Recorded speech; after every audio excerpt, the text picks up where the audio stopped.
alcalde Morales Mancilla, luego que se dio la ley de privatización de mercados, les cursa una carta notarial a los artesanos, que eran mis patrocinados, diciéndoles, de acuerdo a la ley de privatización de mercados, ustedes tienen la oportunidad de comprar.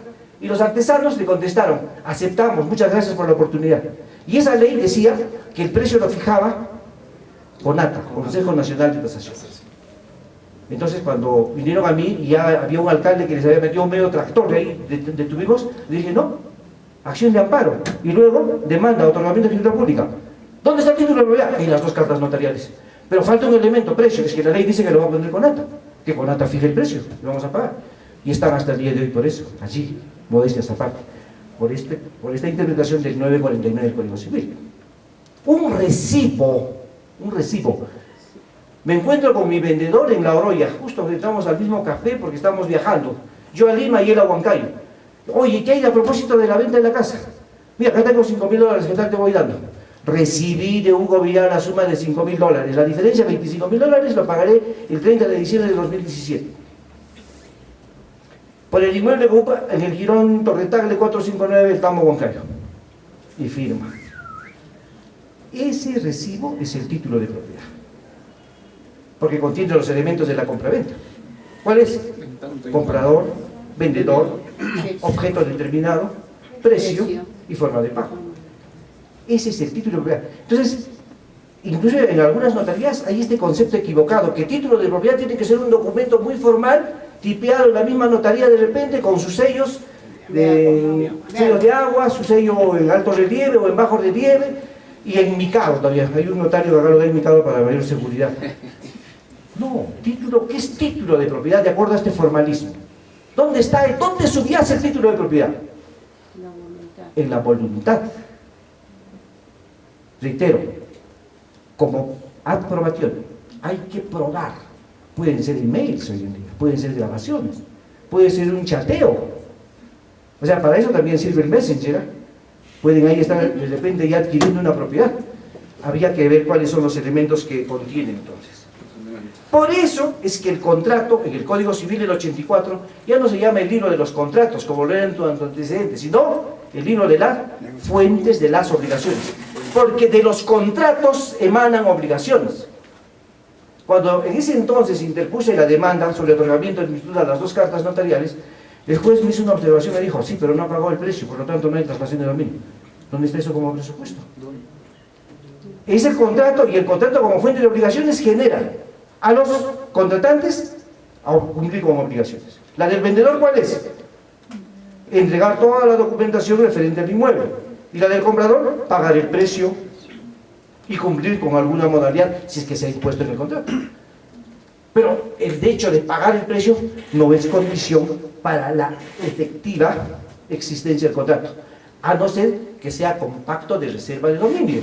Es decir, será tuyo cuando pagues el último sol o el último dólar. Esa es una excepción, pero ¿cuál es la regla general? Es la consensualidad. Ahora, se adquiere la propiedad por compraventa, por donación, por prescripción adquisitiva de dominio, por datio insolutum, dación en pago.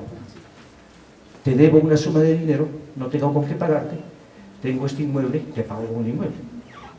Dación en pago. Entonces eso es lo que vamos a revisar luego. Entonces, en este 949 prevalece el justnaturalismo, el practicismo, pero luego viene, por supuesto, lo que veremos luego como fe registral. Entonces, estos ejemplos singulares de las cartas notariales, de los recibos, son prueba de la virtualidad de la traslación de dominio por la consensualidad. ¿Dónde subyace? Y hace poco el maestro Gunter González, conversando por el internet, me decía, ¿y qué opinas tú de la transferencia de la propiedad? ¿Dónde subyace? Y como ya había leído algo, felizmente creo que aprobé el examen. Le dije, de acuerdo a nuestro 949, en la consensualidad, en la voluntad. La propiedad subyace allí, y no precisamente en un asiento registral. Ojo, hay que ver luego las corrientes registrales, ¿no es cierto? Porque los registros públicos no son dativos de propiedad. No son constitutivos. Claro, la corriente constitutiva, la corriente declarativa que lo vemos. Pero los registros públicos no son dativos de propiedad. Los registros públicos inscriben, anotan, publicitan quién es el propietario. Bien inscrito, mal inscrito, publicitan. Pero no es que un derecho surja de los registros públicos, a no ser, excepcionalmente, por ejemplo, la hipoteca. El 1098 del Código Civil, ¿qué dice? El 1097, ¿qué dice? La hipoteca se constituye por escritura pública. 1099, inciso C. Para su validez se requiere que esté inscrito en los registros públicos. Es un acto constitutivo, pero no es que lo constituyan los registros públicos, sino son los celebrantes que van e inscriben la hipoteca. Y la hipoteca surge a partir de su inscripción. ¿Pero es dativo de propiedad? No. Es un elemento gravoso, como lo veremos. Entonces, el principio consensual en la escuela moderna de Hugo Grocio, de Pufendorf, tiene como elemento y como requisito fundamental el consentimiento. ¿Qué viene a ser el consentimiento? La oferta y la aceptación fusionadas. Si hay oferta y hay aceptación, hay consentimiento. Y si hay consentimiento, hay acto traslativo de dominio. No se necesita de la traditio, o sea, de la entrega de la cosa, como si lo es en los bienes muebles. ¿No es cierto? ¿Qué se requiere para ello? Una simple declaración de voluntad, pero que debe probarse. Y en el acta del 13 de noviembre del 68 hubieron manifestaciones de voluntades. Manufactura del Centro Sociedad Anónima dice: no tengo dinero, te voy a pagar con el terreno que tengo. Y los obreros, que eran los acreedores de los beneficios sociales, dicen: acepto. Y ese acto significa la traslación de dominio. En el compro, en este caso fue aceptó. Aceptó y se produjo la traslación de dominio.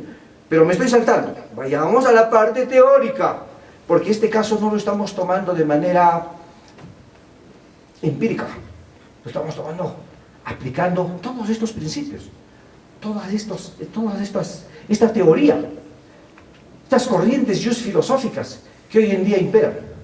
Y que, reitero, saludo con beneplácito que, por ejemplo, la Sala Civil de la Corte Superior de Justicia de Junín, como sus demás órganos, están a tono, porque también ya estamos en esos tiempos en que el Internet es una ventana. Cuando yo estudiaba, mandar un escrito desde los Andes de Huancavelica a Huancayo por vía Internet para que secretaria lo presente porque es el último día, era ciencia ficción.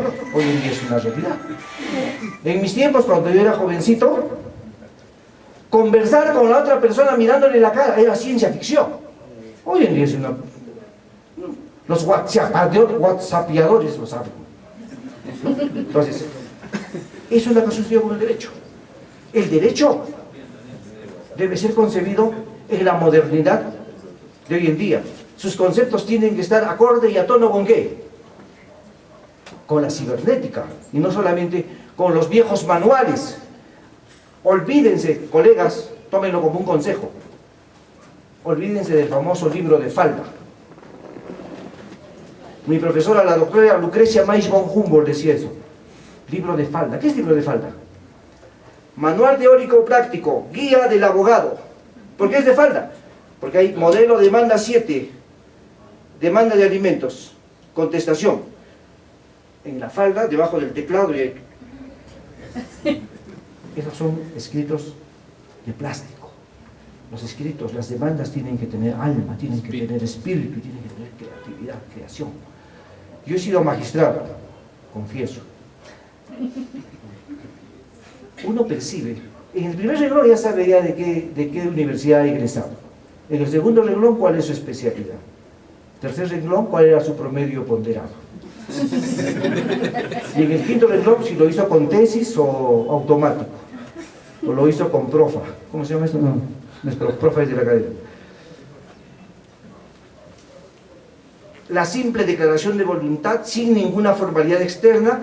Y entonces, en el concepto de Hugo Grocio, de Pufendorf y de los portaestandarteos, diría, del naturalismo, se entiende este concepto contenido en el artículo 949 del Código Civil, pero no por eso desfasado.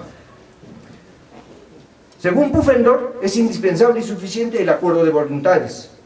Y entonces ese consensualismo es el triunfo de la libertad, y que es producto de esa Revolución Francesa. Pero por supuesto tiene sus desventajas. No hay un instrumento publicitario, hay una serie de vicisitudes. ¿Cómo sé que efectivamente el que me está ofertando en venta es el propietario? Tengo su título, pero ¿cómo sé que si ya lo vendió antes? ¿Cómo sé que si ese bien está hipotecado y está grabado? O sea, no estoy tampoco quedándome en la literatura del 949, sino en también ver cuáles son los matices y las desventajas de esta forma no instrumentalizada. Entonces hay que saber de las cargas y gravámenes, sobre la doble disposición o triple de los bienes. Acá en el Quirón Piura hubo un inmueble que se vendió a 27 personas. Creo que acá con el doctor conocimos ese caso. Y se supera la clandestinidad, ¿no? Nuestro decano también ha sido juez y creo que conocimos también con él este caso, ¿no? En el tercer juzgado civil. Yo también fui magistrado y prometo no atreverme otra vez, porque es una tarea muy difícil, poco comprendida y muy vilipendiada. La adquisición y disposición deben contar con un sistema publicitario de registro público. Hay que establecer el derecho preferente, como lo establece el artículo 1135 del Código Civil. ¿Cierto? ¿Qué dice el 1135, colegas? Todos lo sabemos. ¿No es cierto? Si hay varios acreedores frente a un mismo deudor, ¿quién será preferido? El que primero inscribe. Y si ninguno ha inscrito, el que tiene documentos de fecha cierta más antiguo. Pero yo me he ido un poquito más allá, como Hugo Villar es medio quisquilloso. ¿Y si todos son de la misma fecha? ¿A quién se prefiere? Al que tiene posesión. Porque la posesión da mejor derecho. ¿No es cierto? Se me ocurre. No sé, salvo mejor parecer. Hay que discutir el mejor derecho de propiedad. De esta manera se reducen las estafas, los engaños. El registro público, por supuesto, que es de alta performance, y hacer todo un recuento de los registros públicos sería cansarlos. Solamente decirles que el registro público es producto de su época y de su tiempo. Los registros públicos que hoy tenemos es producto de su tiempo. Si acá hay algún registrador o alguien que esté en los registros públicos, no sé si recordarán, hace 6, 7 años a mí me invitaban a sus aniversarios para exponer sobre temas civiles. La última vez dije esto, y les demostré que tan fácil era vender un bien inmueble ajeno. El inmueble es de Hugo Villar, me voy a Zángaro, mando a hacer un DNI, mejor que en la RENIEC, por supuesto, pero con mi foto. Y me voy a la misma notaría, veo en los registros públicos quién es el propietario, Hugo Villar, en qué notaría fue, saco un segundo o tercer testimonio, tengo título, y me voy a la misma notaría y lo veo. Cuando dije eso y que no había ninguna seguridad jurídica, que mejor era no tener inscrito, ya no me han vuelto a invitar. Pero ha habido un avance. Por supuesto, sería pretencioso decir que porque yo lo dije, no. Ya había una corriente de abogados que señalábamos esto. Hoy en día hay cruce de información, entonces ya hay el biométrico, el notario obligatoriamente tiene que entrar a la página para constatar la identidad plena del vendedor y también del comprador. Entonces eso ya ha reducido, pero reitero, los registros públicos son producto de los tiempos. Sin embargo, los registros públicos siguen teniendo sus deficiencias. La ley 313 no ha superado un problema que es fuerte y con el que Gunter González se ha ido y ha generado todo un movimiento.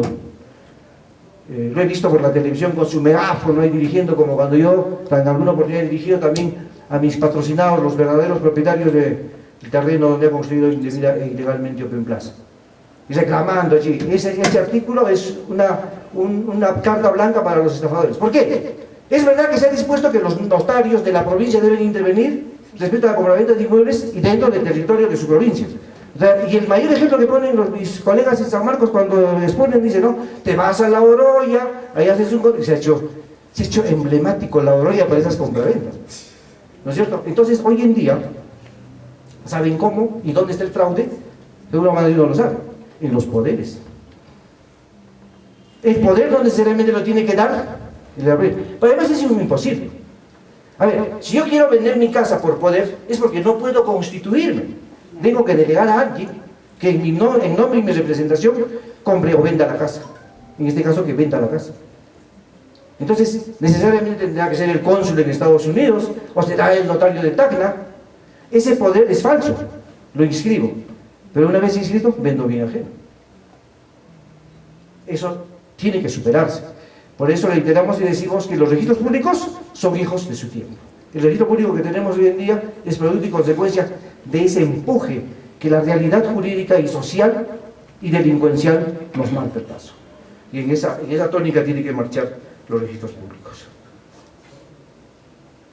Bueno, para allá saltaré algunos elementos para no seguir cansándolos, entrando a lo que es registros públicos. ¿Qué son los registros públicos? Antes que nada, ¿qué es fe? Pues habla de fe pública registrada. ¿Qué es fe? ¿Qué entendemos por fe? Yo tengo fe que el mundo cambiará. ¿Se acuerdan de la canción? ¿Qué es fe? Creer. Creer. Bueno, algo vago. ¿Qué es fe? Yo tengo fe en el amor, a pesar de todo. Con tantas vicisitudes en mi edad o trajinar, ¿no? Como diría Vallejo, mi gran capacidad amatoria ha sido vilipendiada, maltratada. Pero aún sigo teniendo fe en el amor. ¿Qué es fe? ¿Qué entendemos por fe? Creo que fundamentalmente es el convencimiento, la credibilidad, ¿no? Estoy convencido de algo, doy fe. El notario dice, doy fe. ¿Por qué? Porque su participación, su intervención, hace que se consagre la verdad. Se presume que es la verdad y que es incuestionable. El notificador da fe que me dejó bajo la puerta de la notificación y nunca me notificaron. En crímenes de la cabeza. Oye, ahí está la fe. Tienes que creer. Y ese notificador, que a cambio de una Coca-Cola porque estaba sediento, da fe de que me notificó y nunca me notificaron. Y era un auto de reconocimiento de un hijo extramatrimonial. Y yo me entero cuando ya me notifican el auto por el cual me declaran padre. Se da en la práctica judicial. Felizmente en Huancayo no con tanta incidencia, pero se da. Entonces, la trascendencia del derecho registral es que fundamental y esencialmente otorga publicidad de determinados actos relevantes. Porque de una u otra manera tiene que ver con el tráfico de bienes, la constitución de empresas, de sociedades, de poderes, de mandatos, de sucesiones intestadas. Todo esto, de testamento y de poderes, todo esto, ¿a qué nos lleva? A seguridad jurídica. Entonces, ¿y qué cosa es seguridad jurídica? Que a veces también es un tema bastante manoseado, muy utilizado, a veces dicho casi de vaporeta, pero detengámonos y como hacía Vallejo, juguemos con la palabra hasta destrozarla. Seguridad jurídica, seguridad jurídica. Y los registros públicos me dan seguridad jurídica. Y el inmueble entre Ica y Junín tiene 3 partidas registradas. Triple institución, seguridad jurídica. El poder falso ha sido inscrito y en virtud de eso se ha vendido una casa. Seguridad jurídica. No, pero los registros públicos siempre están en dirección ¿a qué? A que se superen estos aspectos. Porque como decía Heller, en la teoría del Estado, en su teoría del Estado, primero se dan los hechos y luego viene el derecho. Siempre, primero se dan los hechos y luego viene el derecho. Primero se suscitan circunstancias X y luego el derecho lo va codificando, lo va positivizando, lo va normativizando. ¿Recuerdan cuando apareció este fenómeno de sendero luminoso? A la sazón, presidente de la República, Belaúnde Terry, los catalogó de abigeos. Porque nadie, y en San Marcos menos, donde hacíamos bastante vida política, habíamos tomado conciencia de la magnitud de este fenómeno político, social, muy fuerte. Y los catalogaron de abigeos. Y no, era una posición polpotiana, fundamentalista, criminal, que generó 75.000 muertes. Señores, primero se dan los hechos y luego el derecho. Porque Roy Freire, padre del actual abogado muy de las pantallas de televisión, él decía, no son abigeos, creo que son terroristas. Hagamos la ley antiterrorista, decreto legislativo 046 o 047. Y allí se sancionaba con 5 años, con 10 años. Y no habíamos tomado conciencia de la magnitud. Entonces ahí es donde viene la política criminal, ¿no es cierto? No me meto en los fueros del derecho penal porque en derecho penal doy pena. Siempre prefiero opinar en lo que algo he leído. Definitivamente los registros públicos son de naturaleza utilitaria, son la creación de la mente. el ser, la esencia de los registros públicos es la publicidad. ¿Para qué? Para que sirva de prueba, para que conserve derechos y proteja derechos, y frente a terceros. El principio de publicidad consagrado en el artículo 2012 consagra la magnanimidad de los registros públicos, y que textualmente dice lo siguiente: se presume, sin admitirse prueba en contrario, que todos tenemos conocimiento del contenido de las inscripciones. Repito, se presume, jure de jure, sin admitirse prueba en contrario, que todos tenemos conocimiento del contenido de las inscripciones. Dicho en otras palabras, sepas leer o no sepas leer, haya sido registros públicos o no haya sido registros públicos, sí sabes, y no puedes decir que no, que esta casa ubicada en el Girón Moquegua 734 del Campo Huancayo es de Hugo Villar. No puede negarlo, doctor. Porque como usted dice registros públicos, se consagra el principio de publicidad y se presume, sin admitir sobre contrario, que usted sí sabe y por lo tanto no puede alegar que no sabía. ¿Por qué? Porque está inscrito. Entonces, este es un extremismo también, por supuesto, que pretende en la jurisprudencia, en los plenos, encontrar un término equidistante entre los intereses de los terceros que adquirieron con fe registral y los intereses del verdadero propietario.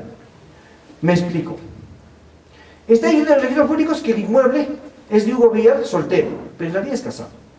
Pero a mí me parece soltero, y en mi DNI también dice soltero, ¿eh? Soltero, solterito, sin compromiso. Y entonces me embargan el inmueble. Surge mi cónyuge,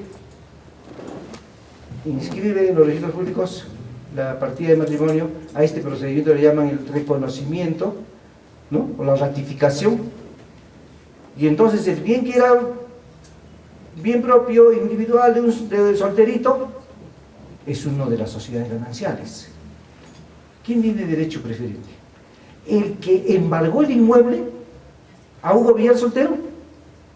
¿O tiene derecho preferente la cónyuge de Hugo Villar, que sale a hacer prevalecer su derecho de propiedad y dice: "Oh, bendito Señor, ese inmueble también es mío", por efectos del matrimonio?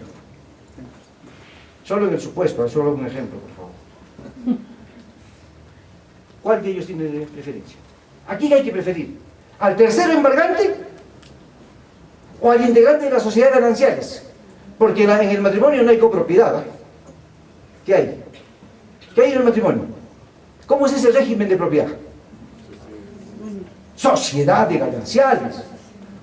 No es bien propio, no es un bien de una persona jurídica. Hubieron magistrados en la historia de los análisis judiciales que decían que los bienes son de una persona jurídica especial llamado cónyuges, y por lo tanto estos son copropietarios. No, en el matrimonio la sociedad gananciales implica que ambos son dueños del todo y no es en cuotas ideales, por lo tanto no hay copropiedad.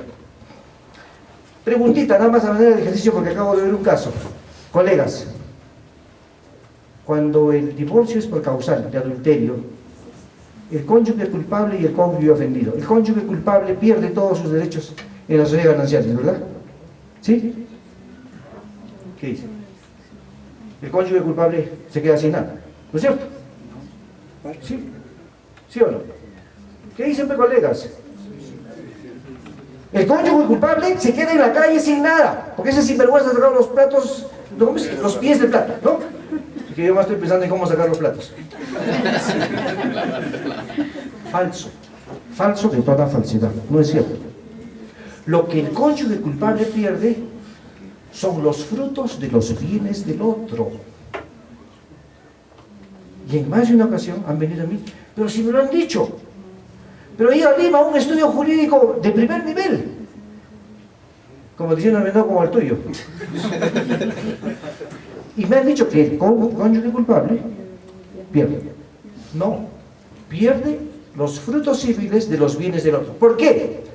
Porque aún estando casados hay el régimen de los bienes propios. En tanto adquiero, estando casado, encadenado, adquiero bienes ya sea por sucesión, ya sea por donación.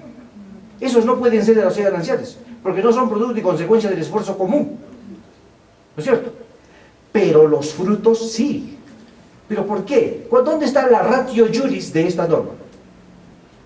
Es que es bien cierto que ese edificio es solamente de ella, pero se dedica a administrarlo quitándole el tiempo de mis hijos y el tiempo que me debe dedicar a mí. Por eso es que los frutos es de ambos, es de los dos.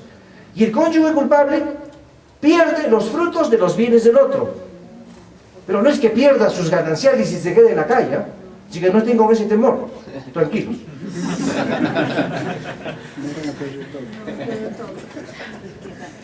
Este artículo 2012 del Código Civil es la consagración del principio de publicidad. Evidentemente está incompleto, no es una norma que esté totalmente pulida y en algunas legislaciones se está tratando de superar. Pero este artículo hay que entenderlo también en concordancia con los otros artículos, con el 1135, por ejemplo, con el 2020, con el 2016, con el 2014, con el 2034, para poder encontrarle un complemento y que la interpretación no sea sesgada, evidentemente. ¿Cuál es la función del registro público? Prueba y conservación de los derechos. Protección de los derechos. Y entonces viene acá los modos de adquisición de la propiedad. ¿De cuántos modos adquieren la propiedad? De manera originaria y de manera derivada. ¿Cuáles son aquellas formas de adquisición de manera originaria? Para decir en palabras muy simples, no acepta un antecedente, no acepta un antecesor. Y así haya habido antecesor, por esta figura jurídica, los borra y los catapulta. Sempiternamente, capitis mortus, prescripción adquisitiva de dominio, ¿no es cierto? El 950 del Código Civil dice: la propiedad inmueble adquiere por prescripción mediante la posesión continua, pacífica y pública durante 10 años como propietario. Se adquiere a los 5 años si median justo título y buena fe. ¿Pero qué se entiende por justo título? ¿Título de propiedad? No. Y en las notarías exigen: tráeme tu título, ¿cómo lo has adquirido? No, justo título. ¿Qué entendemos por justo título? ¿Perdón? Tiene una deficiencia en el acto jurídico.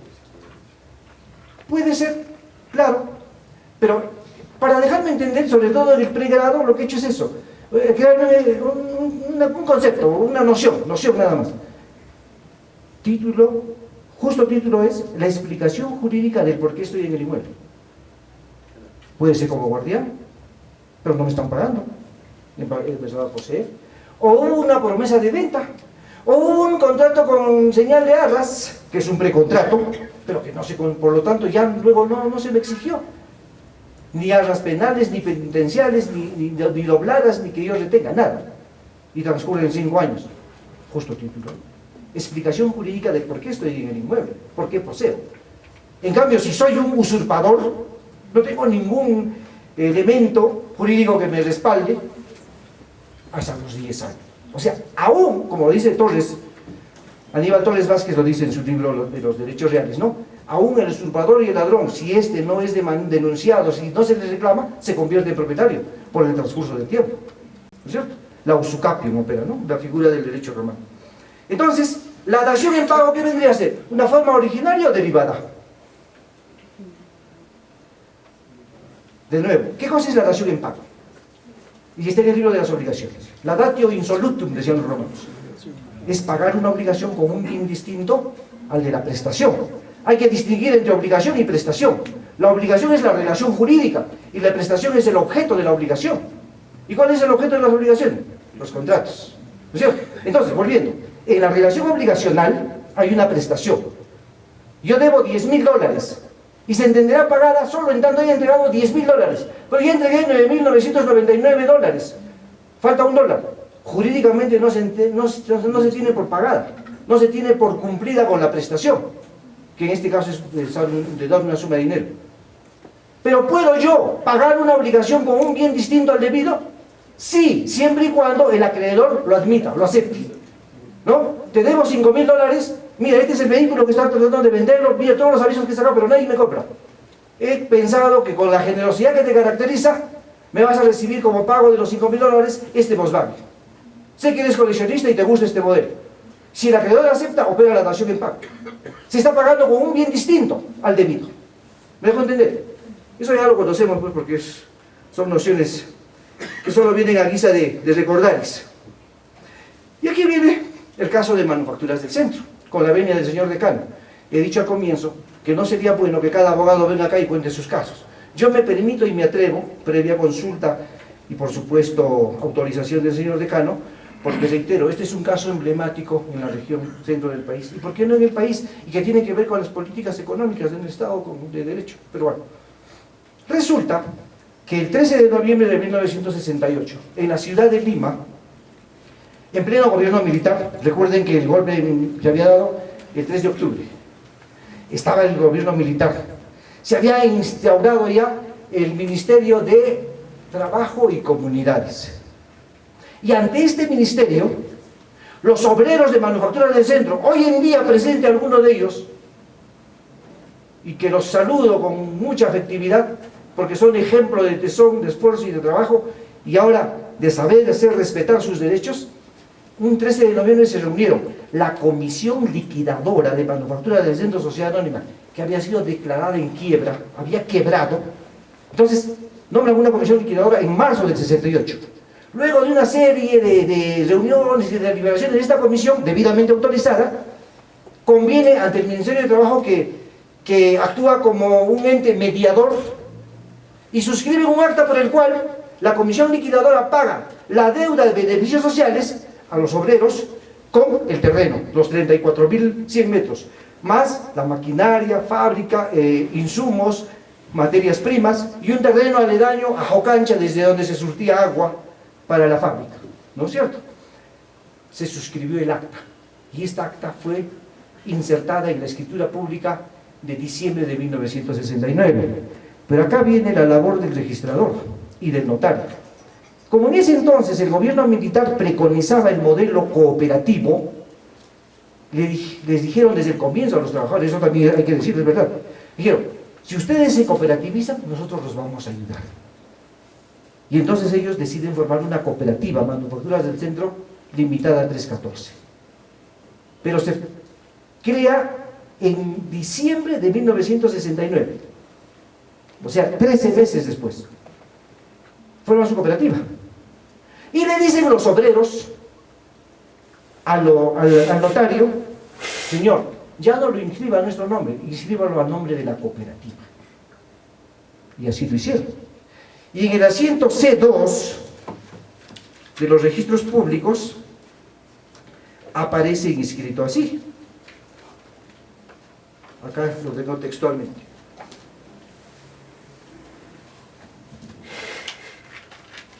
Luego de 3 meses de haber estudiado este caso, yo les digo a mis patrocinados que me devuelvan mis aportes a la cooperativa.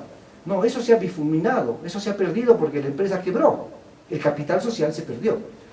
Pero entonces, un señor que hoy día no ha venido me dijo, dígame usted como abogado qué es, ¿dónde están mis beneficios sociales? Yo recuerdo que me pagaron mis beneficios sociales con terreno el 13 de noviembre del 68. Y yo acepté y firmé un acta. Están en metros cuadrados. ¿Y dónde están esos metros cuadrados? En manos de una cooperativa. Y la cooperativa quebró, también la figura de dación en pago, y luego estos cooperativistas, ya cada uno en su individualidad, venden a Gama. ¿Y quién es Gama? Una empresa formada por 4 abogados del estudio Grau. Y luego se suscribe un contrato de derecho de superficie. Se los estoy contando, colegas, para que ustedes sepan dónde está el asunto. Y yo no me voy a molestar si se incorporan a la defensa, porque mientras más abogados seamos, menos vulnerables seremos. Porque también eso está de por medio. Acá hay muchísimo dinero. Entonces, esta es en ese entonces se llamaba ficha, ¿no? Y aparece acá la descripción del inmueble. Y en el asiento C2 dice: la Cooperativa de Producción y Trabajo Manufacturas del Centro Limitada ha adquirido la totalidad del inmueble urbano en virtud de la escritura de cesión en parte de pago de indemnización extendida ante el notario Ortiz de Ceballos el 9 de diciembre del 69, otorgada por la compañía liquidadora, debería decir comisión liquidadora, la Comisión Liquidadora de Manufacturas del Centro, representada por sus liquidadores, Carlos Raffo y Tata, debidamente autorizados por el presidente de escritura, la Comisión Liquidadora, en uso de sus atribuciones, para lo cual fue autorizado, y en cumplimiento del acta tal del 13 de noviembre del 68, entre los miembros de la Comisión Liquidadora y el Sindicato de Obreros de Manufacturas del Centro. Sindicato de Obreros de Manufacturas del Centro. O sea, la dación de pago operó de A, Sociedad Anónima, a B, Obreros, que eran los acreedores de los beneficios sociales. ¿Y por qué Arte de Magia pasó de Sociedad Anónima a cooperativa? ¿Dónde está el tracto sucesivo? No hay un acto traslativo de quienes recibieron vía dación en pago para luego trasladarlo a la cooperativa. Lo que como ellos habían formado su cooperativa, le dijeron al notario, inscríbelo mejor al nombre de la cooperativa. Pero la traslación de dominio, es verdad que es aprobación, pero tiene que ser por un acto, por un mecanismo. ¿Cuál es el mecanismo? Haberle dicho al notario, oye, inscríbele de sociedad anónima a cooperativa. ¿Ese es el mecanismo para la traslación de dominio? ¿Se estaría respetando el trato sucesivo? Por supuesto que no. Lo que sí hicieron cuando la cooperativa también se declara en quiebra, también paga beneficios sociales e inscribe en los registros públicos, allí sí corrigen este tremendo error. Y ahí por eso justamente nos... Miren ustedes, adjudicación por dación en pago, así debió haber sido en el 68, de sociedad anónima a cada uno de los 197 obreros. En el año 2012 así lo hace. Eso prueba que sabían de la inexactitud registral. Y hay un pleno que dice, un casatorio, si el adquiriente estaba en condiciones de conocer la inexactitud del asiento registral, su comprobante es nulo. ¿Y quién es el adquiriente? El mejor estudio del Perú, que por información de acá de mi colega Carlos, de Marx Espinosa, dice, el estudio Grau está catalogado dentro de los 3 estudios más sobresalientes de América Latina. Hay una organización, no sé si eso puedes complementar. No, es parte del estudio CSM, ¿no? Es una firma transnacional inglesa. La que ha incorporado a Grau de Perú, a Allende de Chile y otro estudio de Argentina, ¿no? Entonces, gracias. ¿Estaba en condiciones de conocer la inexactitud registral? Tan es así que después lo hace. ¿Por qué esto no lo hicieron el abogado que dice que hizo? No. Esto lo hizo el estudio Grau y utilizaron la firma de un abogado huancaíno para disfrazar. Y pregunta, ¿por qué el estudio Grau tuvo que comprar? En su página dice, estudio dedicado a proyectos de gran inversión. Llaman a los chilenos y le dicen, pues cómprame y consiguen un terreno en el centro del país, me han dicho que es un emporio, así que quisiera para una gran inversión. Estos mandaron toda la documentación, porque desarchivaron, tengo la constancia de haber desarchivado, estudiado los títulos y todo lo demás, y mandan pues el paquete a Chile. Allá los abogados, por supuesto, se dieron cuenta. Pero acá hay una anomalía en el tracto sucesivo. ¿Cómo es que de sociedad anónima pasa a la cooperativa? ¿Y cómo así una cooperativa va a ser acreedora de beneficios sociales? Si ni siquiera existió cuando Manufactura del Centro Sociedad Anónima operaba. Porque es por beneficios, deuda por beneficios sociales. Y la cooperativa que se forma en el 69, cuando una persona jurídica, esas veces no había servicio, una cooperativa podría ser acreedora de beneficios sociales. ¿Y en virtud de qué? La cooperativa aparece como propietaria porque se pagaron beneficios sociales. Eso fue a los obreros. Y los obreros tuvieron, si esa era su voluntad, por una donación, por un aporte de capital o cualquier otra forma, una figura establecida por el derecho que hemos analizado, haber trasladado el dominio hacia la cooperativa, cosa que no sucedió. Y en el asiento C2 dice que se transfiere en virtud al acta del 13 de noviembre del 68, celebrada entre los miembros de la Comisión Liquidadora y los ex obreros de manufactura del centro, y que es por pago de beneficios sociales. Señores, la sola obligación de enajenar un bien inmueble hace al acreedor propietario de él. ¿Quiénes eran los acreedores de beneficios sociales? Los ex obreros. La deudora, Manufactura del Centro Sociedad Anónima. ¿Por qué tendría que parar en manos de tercero, una persona jurídica formada para el momento, la titularidad de esto? Entonces, nosotros con esta lógica hemos planteado la demanda de reivindicación. rectificación de asiento registral por error de concepto, porque el registrador tuvo que en ese momento haberse percatado de esta figura, que no se estaba respetando el trato sucesivo, ¿no es cierto? Hay error material y hay error de concepto. El registrador, a la hora de calificar el título, cometió un craso error. Está pendiente todavía de mandar una indemnización al registro público, ¿sí? Conversando con algunos amigos me han dicho, demanda, no vamos, nosotros tenemos tanto dinero que no sabremos qué hacer con él. Vamos a demandar. Con la sentencia de reivindicación fundada, por supuesto. En este interín, en que se da la dación en pago, y luego los cooperativistas se demandan a sí mismos vía beneficios sociales, a lo que mis patrocinadores le llaman el autojuicio. Entonces, para arreglar eso, les pagaron con el terreno a los cooperativistas. Y los cooperativistas aparecen en institutos de registros públicos y entonces ellos venden al grupo Gama, al grupo Grau. Esa es la gran estafa que se comete con el terreno de manufactura del Centro Sociedad. Y ahí es el fundamento y es donde subyace nuestra defensa. Díganme ustedes ahora que se están enterando y que no, porque el derecho hay que estudiarlo, porque el caso hay que analizarlo. Pueden decir que hubo